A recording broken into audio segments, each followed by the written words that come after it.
Potential financial advisors of tomorrow hearing from one of the top advisors of today. Dr. Michael Yoshikami is the founder and CEO of U.S. money management firm YCMNET Advisors. He was at NUS Business School to deliver a guest lecture on portfolio and asset allocation in times of volatility, like now. Yoshikami is a frequent television commentator and newspaper columnist, and he says he's often asked, are we going to continue to see volatility? Yes, he says, volatility is here to stay. Quit asking. Volatility will never, ever, ever go away. Technology allows volatility. I'm talking about the technology where there are people who have computers that are 1,000,000 times more powerful than your computers that are trading thousands of trades in a second, capturing 1/100th of a penny movements in prices. That's what creates a volatility.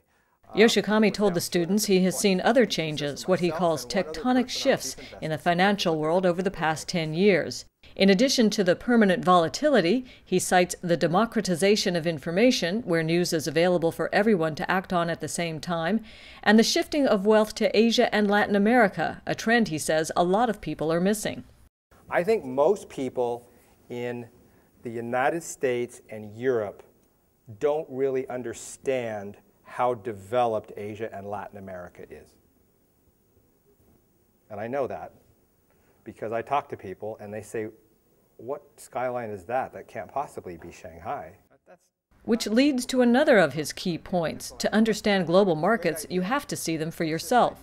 His presence in Singapore, where he's conducting research, is proof that he practices what he preaches.